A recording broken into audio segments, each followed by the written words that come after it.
The fluorescent lights in the supermarket cast a harsh, artificial glow over the aisles, their steady hum blending with the muted sounds of shopping carts rattling over linoleum tiles and the low murmur of shoppers discussing their purchases. The air was thick with the mingling scents of freshly baked bread, cheap cleaning detergent, and the faint tang of raw meat from the butcher's section. Marcus Reed moved slowly down the aisle, his large, calloused hands methodically inspecting a bundle of green onions. He was a man who had seen war, had heard the crack of gunfire in places most Americans had never heard of, had felt the weight of a brother's dying body against his own. And yet, here, under the clinical glow of supermarket lighting, he could feel something just as familiar creeping up his spine, the sensation of being watched. Not just watched, scrutinized. At the end of the aisle, standing just past the rows of neatly stacked canned goods, was Officer Bradley Carter. A uniformed, white police officer, his eyes locked onto Marcus with the kind of gaze that wasn't casual, wasn't indifferent. It was deliberate, calculating, suspicious. His right hand hovered near the holster on his belt, not gripping it, not drawing it, but resting close enough to send a message. Marcus felt the weight of that message settle in his chest like a stone. His body went rigid, instincts kicking in, honed from years of training, years of knowing when to be alert and when to prepare for the worst. He didn't flinch, didn't make any sudden moves, but the air between them felt like a live wire, crackling with unspoken tension. The supermarket was a neutral space for most, a place where families came to pick up milk and cereal, where tired mothers scanned through discount coupons, where teenagers tossed candy bars into their baskets with careless ease. But not for Marcus. Not today. Not when a man with a badge was treating him like a criminal before he had even spoken a word. His fingers tightened around the bundle of green onions. He set them back down. He could feel the eyes of the other shoppers brushing against him in passing, brief, indifferent glances from the white mother pushing a stroller, the elderly couple debating between brands of soup. They were all oblivious to the silent standoff happening just feet away from them. Marcus had seen that look before. It was the look he got when he walked into certain neighborhoods, when he drove through certain towns. The look that told him, without words, you don't belong here. His mind flicked through the possible scenarios. If he moved too fast, if he reached into his pocket for his wallet or phone, would Carter tense up?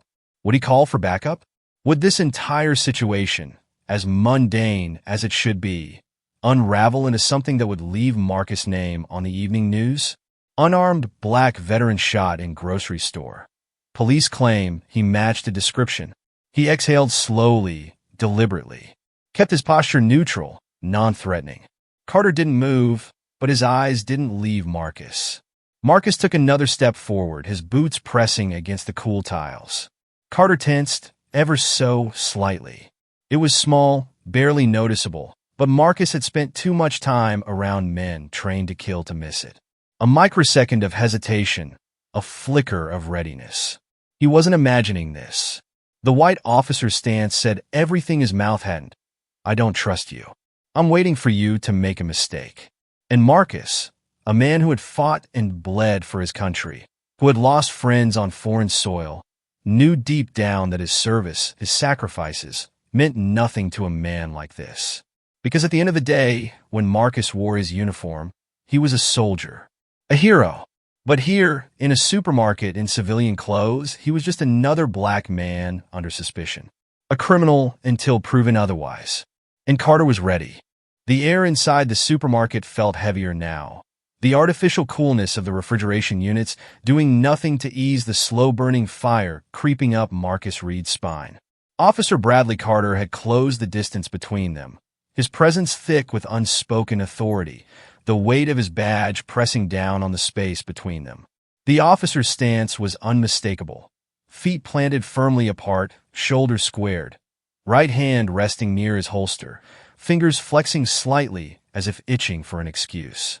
His eyes, sharp and pale, locked onto Marcus with that same look Marcus had seen 100 times before, in different places, under different circumstances, but always carrying the same silent accusation. You got ID? Carter's voice was a rough scrape against the quiet hum of supermarket activity, cutting through the distant murmur of conversations and the mechanical beep of cash registers. It wasn't a request. It was a command wrapped in a threat, the kind that left no room for argument, the kind that was meant to remind a man like Marcus of his place. Marcus lifted his gaze, his expression unreadable, but his heartbeat thudded in his ears. He knew this game, had played it too many times before. The slow escalation, the manufactured suspicion, the way certain men in uniform carried themselves like gods among mortals, their authority a weapon sharper than any blade. He had been a soldier, had worn a uniform too, had carried a gun and a badge of his own, but that had never protected him from moments like this. For what? Marcus finally said, his voice calm, measured, betraying none of the simmering heat beneath his skin. Carter's lips tightened, the faintest twitch of annoyance flickering across his face. You've been loitering, touching produce, putting it back, looking around like you're waiting for something. His tone was flat, almost rehearsed, as if he had already constructed his justification before even approaching. Marcus let out a slow breath through his nose. You mean shopping? In a grocery store? The officer's expression hardened. Don't get smart with me. The tension thickened, pressing down on Marcus' shoulders like a slow-moving storm. His muscles coiled instinctively, a lifetime of discipline forcing him to remain still, to resist the urge to react the way Carter expected. The officer wasn't looking for answers. He was looking for a reason to escalate, to push, to tighten the leash of power wrapped around his belt. You got a problem with me being here, officer? Marcus asked, his voice even unwavering. Because I see other people shopping. You stopping them too? Carter's jaw flexed, his fingers shifting slightly near his holster, a silent reminder of how quickly this could spiral. I asked you for ID, he repeated, his voice lower now, colder. I need to make sure you're not trespassing, that you belong here. The words struck a nerve, deep and raw, settling into Marcus' chest like a stone. Belong here. He had heard those words before, spoken in different ways, through sneers and sideways glances, through the silent tightening of grips on purses and the nervous shifting of weight when he passed too close. It was the same message, always, no matter how much he had given to this country, no matter what he had sacrificed. His fingers curled into his palm before he forced them to relax. I'm not showing you anything, he said, his voice carrying the quiet strength of a man who had nothing to prove. Because I haven't done a damn thing wrong. Carter's eyes darkened, his body shifting ever so slightly forward, like a predator sending blood in the air. Refusing to identify yourself is a crime? No, it's not, Marcus countered smoothly, his gaze unwavering.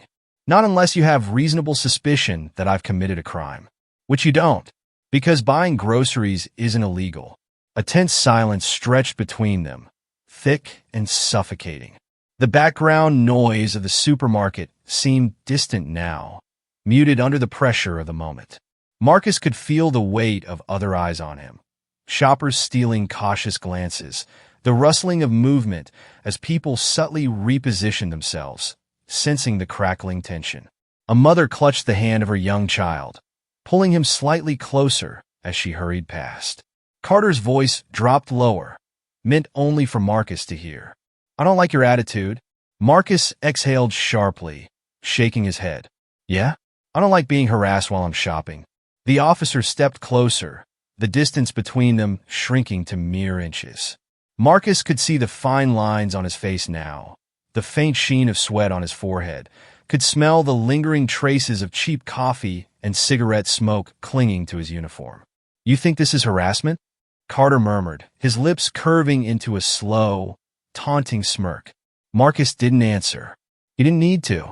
Carter's gaze flickered with something cruel, something vindictive, as he leaned in slightly, voice dropping to a venomous whisper. You walk around like you own this place, like you're more American than the rest of us.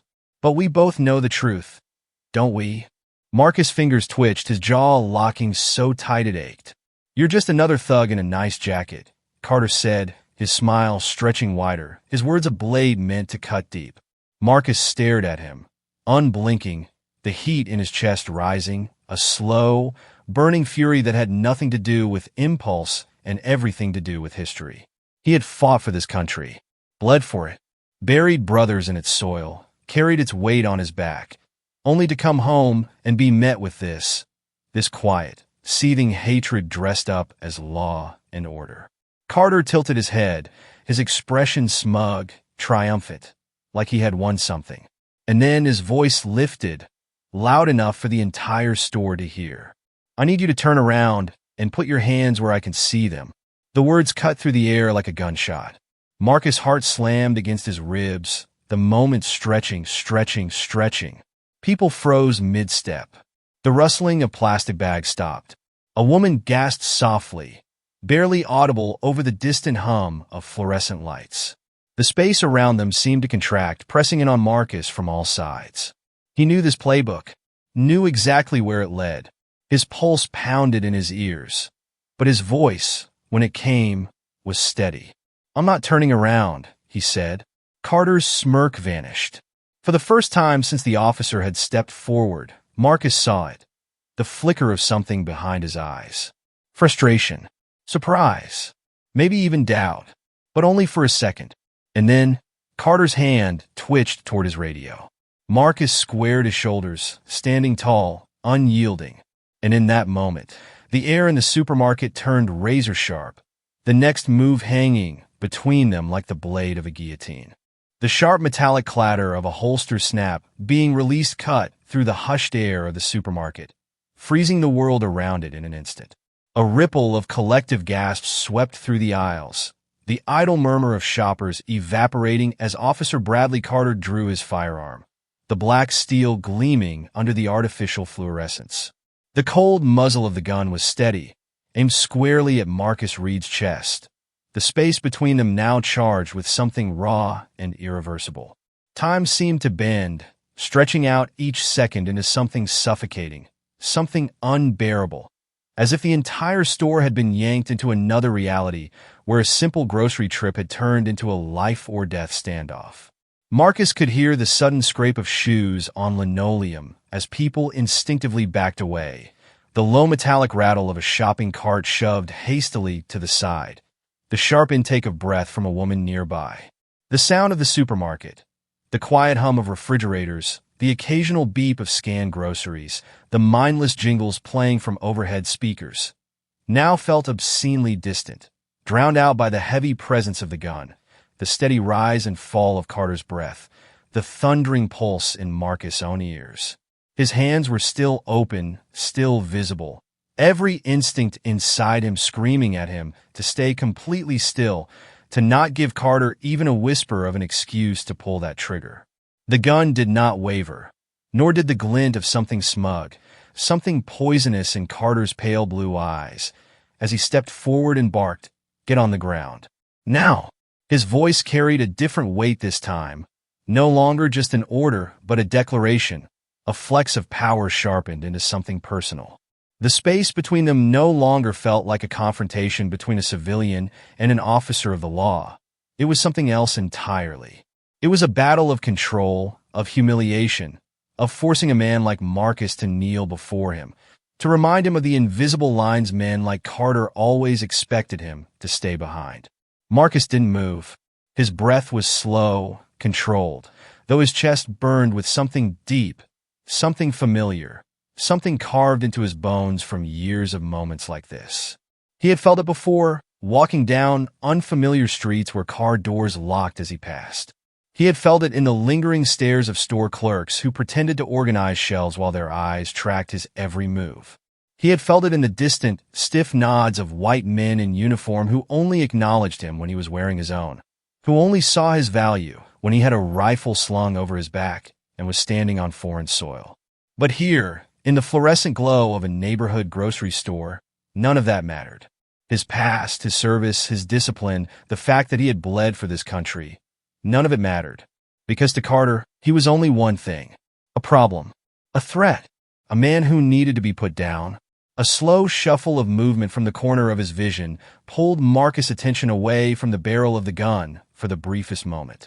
A teenager had his phone raised, the screen reflecting the tense, frozen image of the scene. Then another. A woman whispered something to her husband as she clutched her purse, her gaze flicking between Carter and Marcus with unease.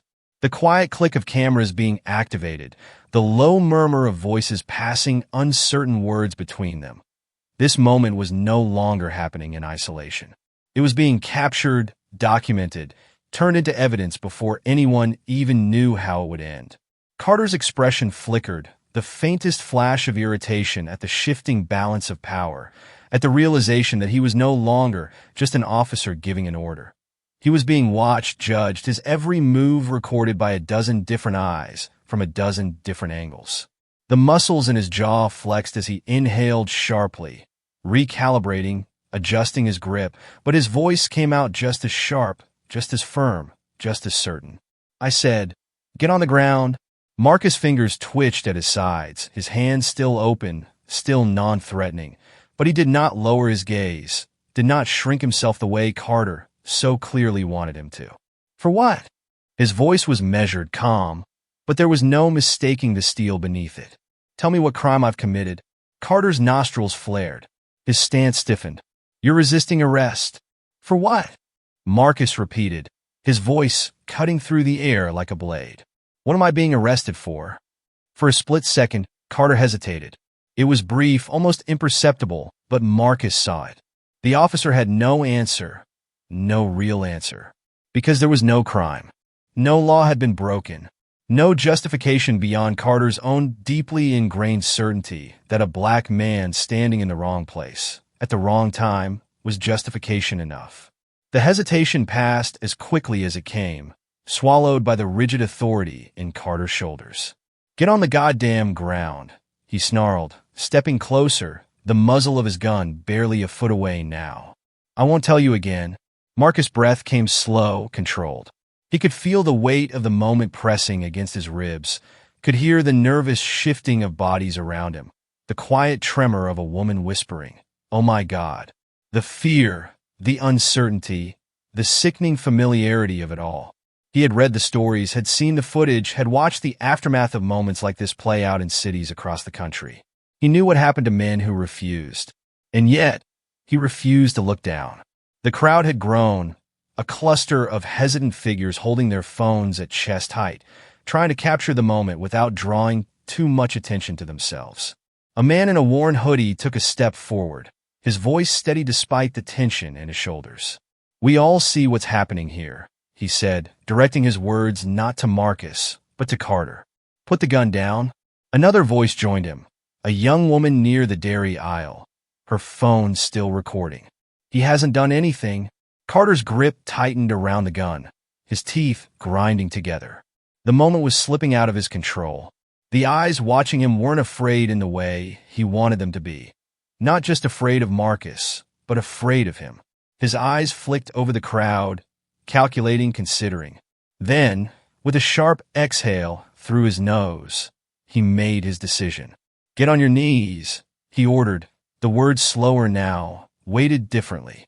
It wasn't about safety. It was about humiliation.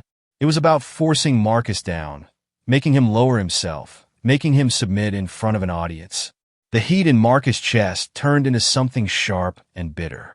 His breath was steady, but his heart pounded against his ribs like a drum. He could stand his ground. He could refuse, could let the moment stretch into something worse, could force Carter's hand in front of all these witnesses. Or he could survive. The taste of it was bitter in his mouth, but survival had always been more important than pride. Slowly, deliberately, he moved, lowering himself onto his knees. The linoleum was cold against his skin, hard and unforgiving, but he kept his back straight, his shoulders squared, his head held high. He refused to look away. Carter smirked, exhaling through his nose as if he had won something. "See?" he muttered, voice just loud enough for Marcus to hear. "Should have listened the first time." Marcus didn't respond, because this wasn't over. Not by a long shot. The cold linoleum pressed hard against Marcus' knees, seeping into his skin, a silent, unspoken weight grounding him in a moment that should have never happened.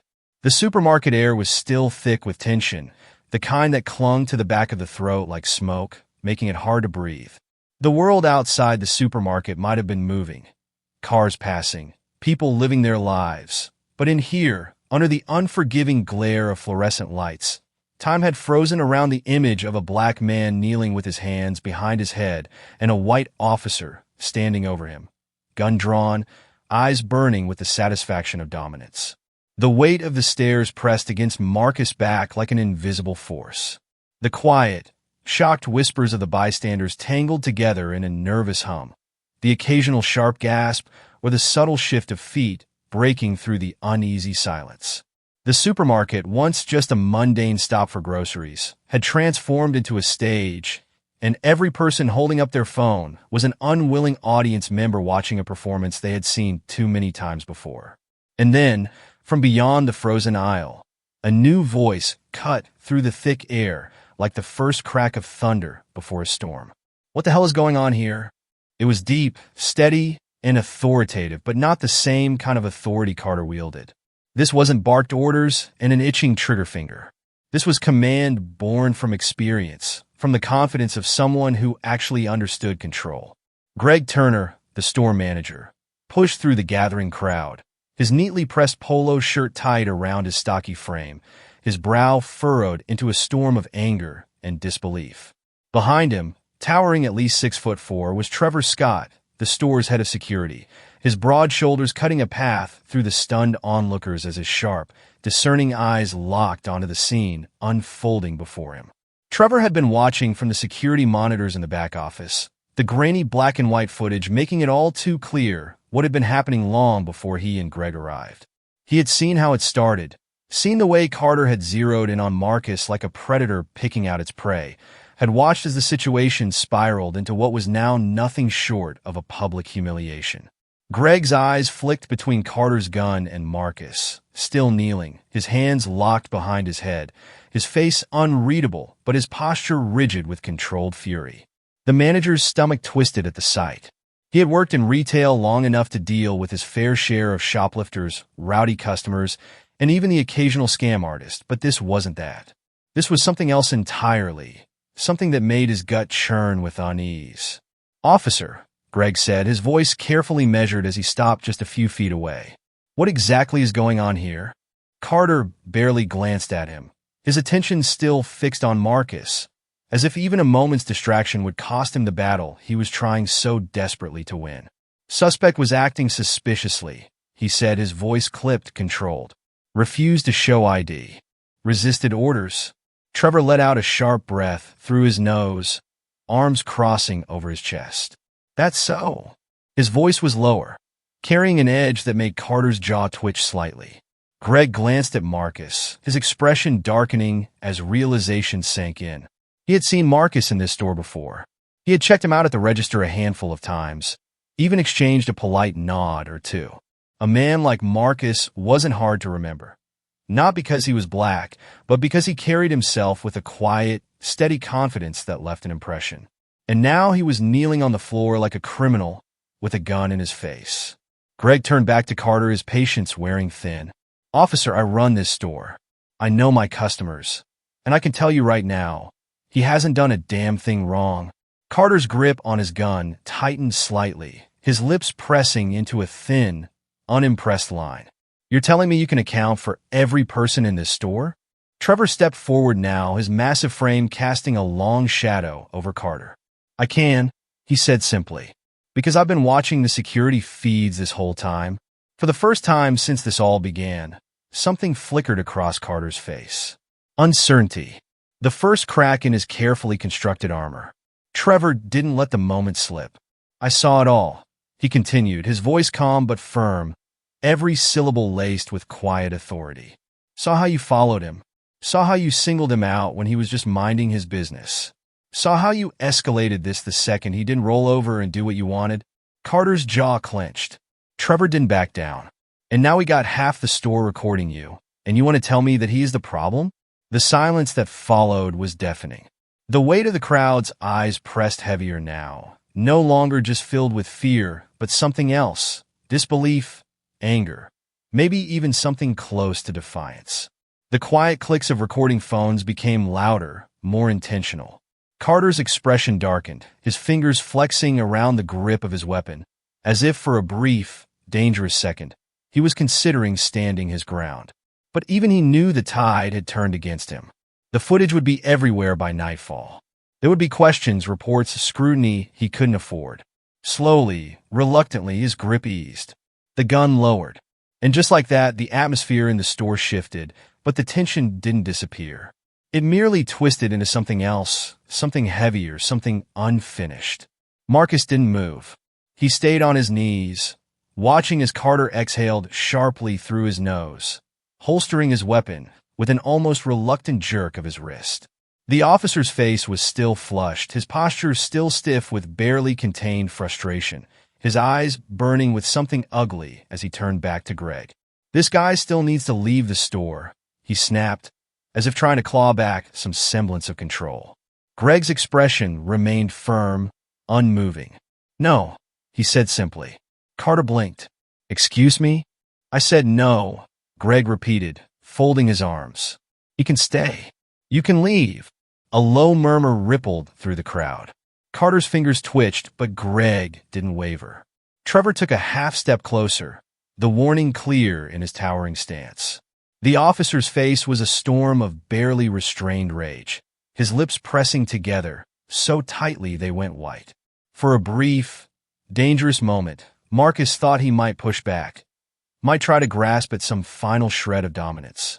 But then, as the weight of the crowd bore down on him, as the cameras remained locked onto his every movement, Carter's nostrils flared, his hands curling into fists at his sides.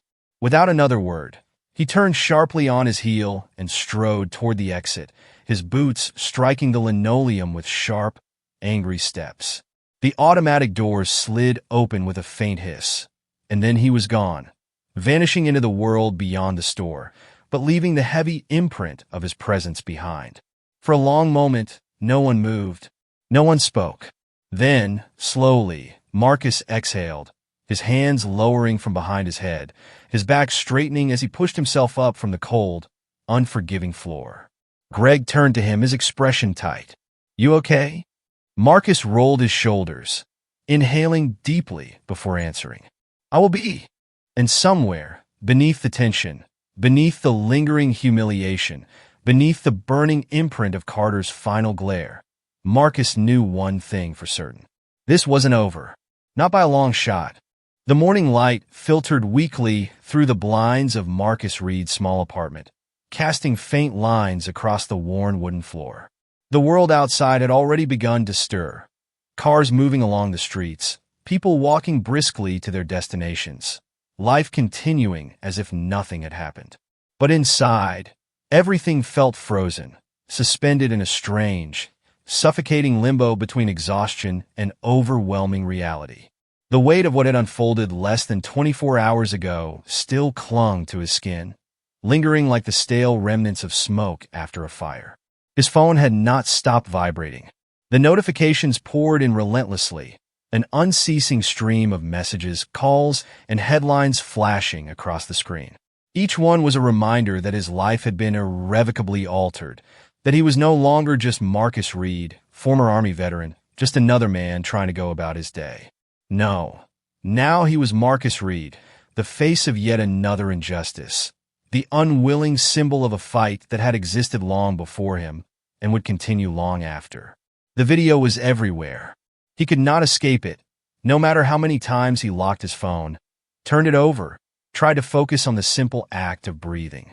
He had seen it from every angle now, the cold clarity of the footage, the sharpness of Carter's voice as he barked orders, the rigid control in Marcus' own posture as he forced himself to stay still, knowing that one wrong move could end his life.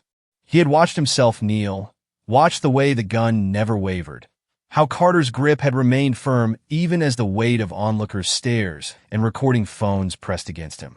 He had seen the moment the store manager and security guards stepped in, the way Carter's smirk had faltered, the slow shift of power that had ultimately led to the officer's retreat.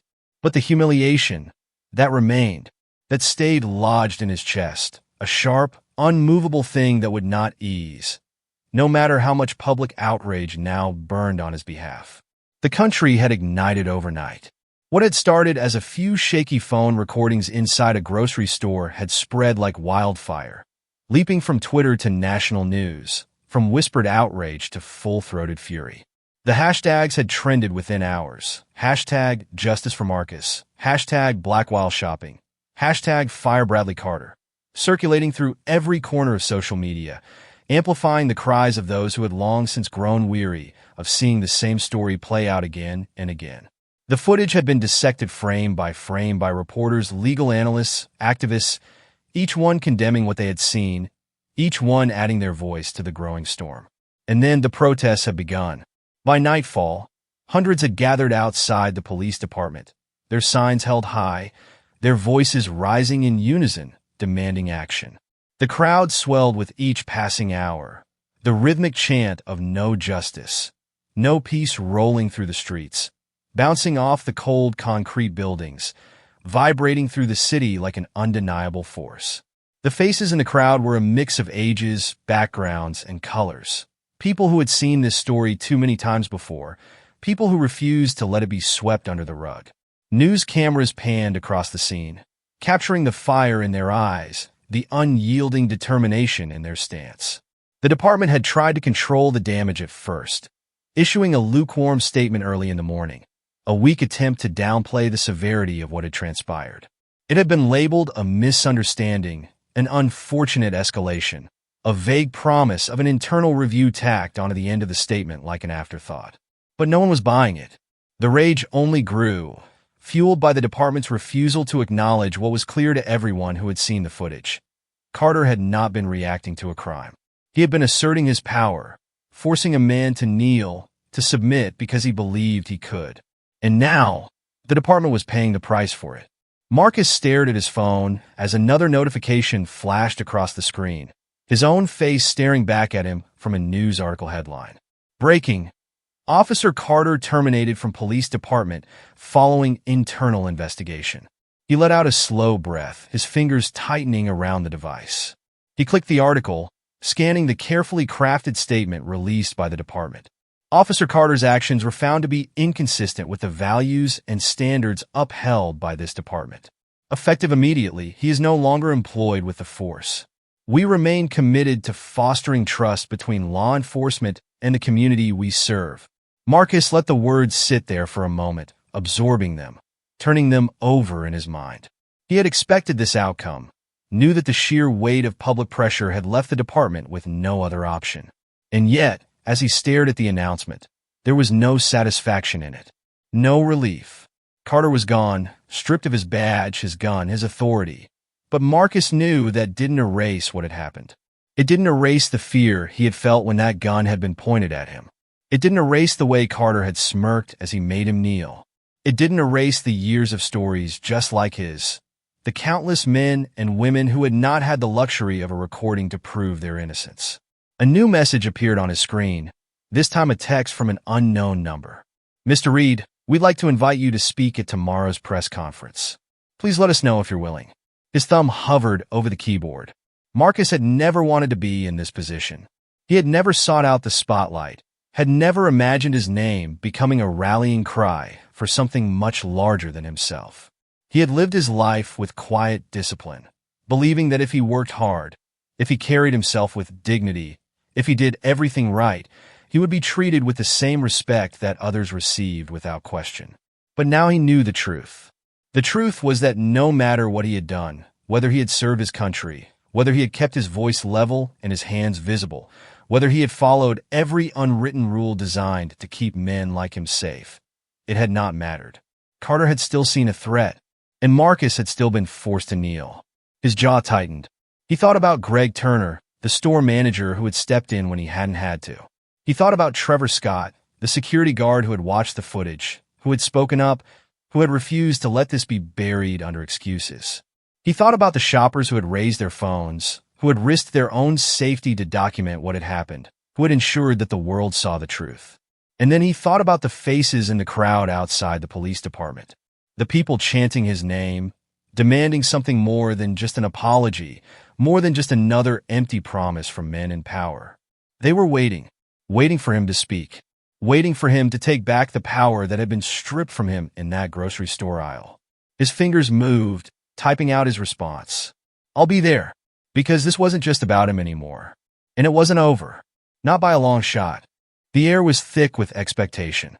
The crowd outside City Hall stretched for blocks, their voices a low murmur of anticipation, their bodies pressed together in a sea of protest signs, cameras, and unwavering determination.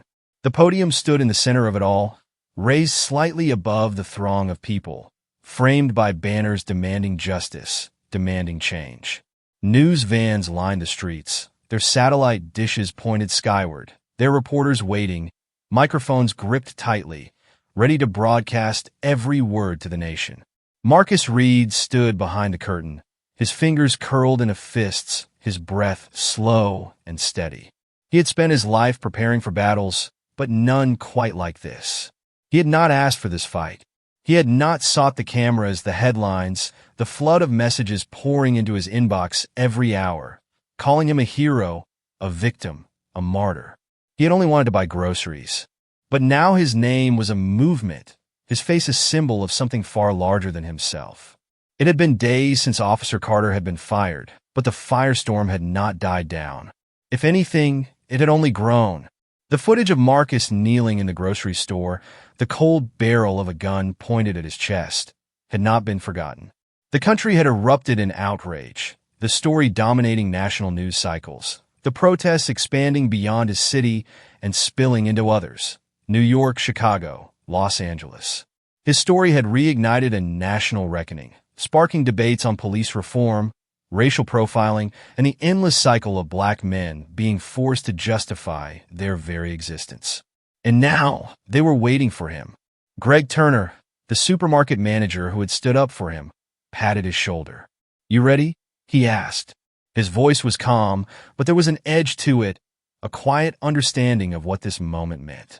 Trevor Scott, the towering security guard who had confronted Carter, stood beside him, arms crossed, his usual stoic expression barely concealing the quiet fire burning in his chest. "They need to hear you," he said simply. Marcus inhaled deeply, then exhaled, letting the tension flow from his shoulders. "Yeah," he said, "I'm ready." The doors opened, and the noise swallowed him whole.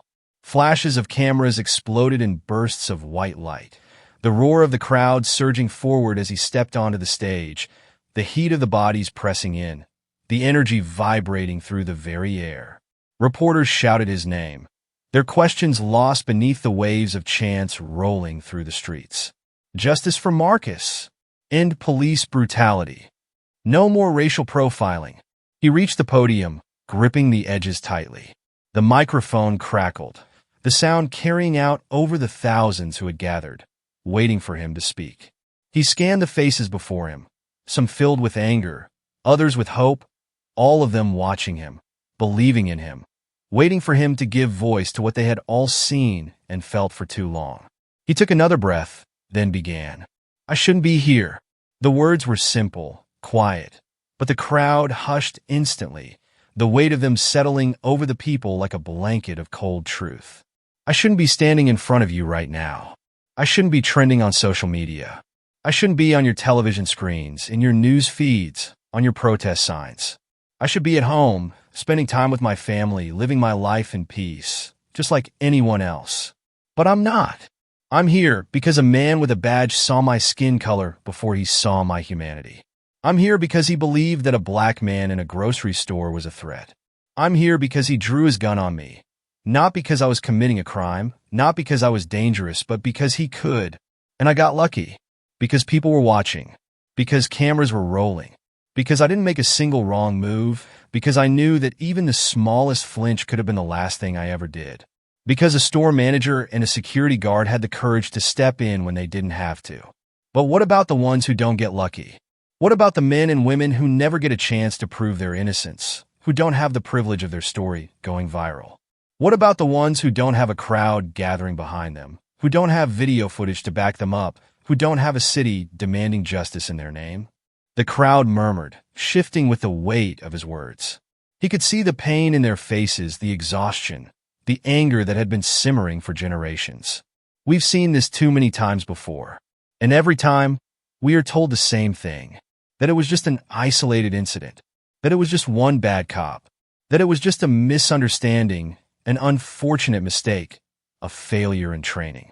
But tell me, how many isolated incidents does it take before we admit that the system itself is the problem?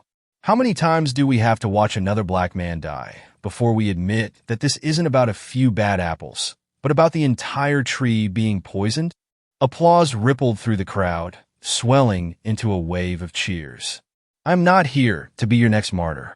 I am not here to be a symbol for you to rally around only to forget me when the next tragedy strikes. I am here to demand change, and I will not stop until we see it.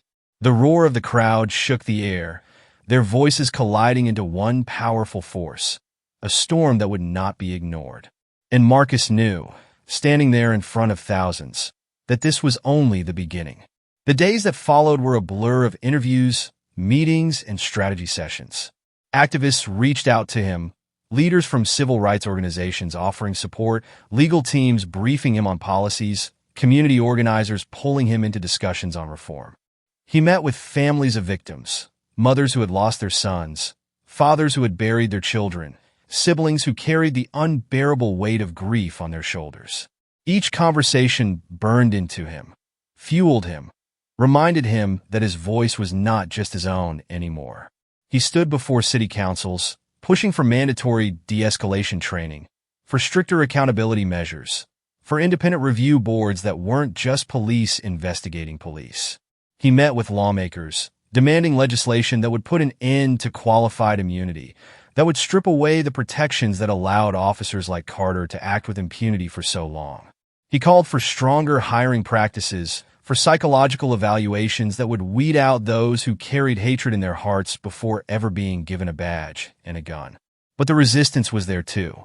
The threats came, as they always did, messages filled with venom, anonymous voices spewing hatred, warning him to watch his back, calling him a troublemaker, a radical, a liar. The police union released a statement condemning the decision to fire Carter, claiming he had been unfairly vilified, that he had been forced to act in an unpredictable situation. They painted Marcus as an agitator, someone stirring division, someone making it harder for officers to do their jobs. Marcus had expected it, but he didn't waver, because this was bigger than him now. And no amount of resistance, no amount of threats, no amount of desperate attempts to silence him would ever undo what had happened in that grocery store. What Carter had done to him was not an accident. It was not a misunderstanding. It was not a mistake. It was a symptom of a system that had been broken for too long. And Marcus Reed was going to do everything in his power to change it. Because this wasn't over. Not by a long shot.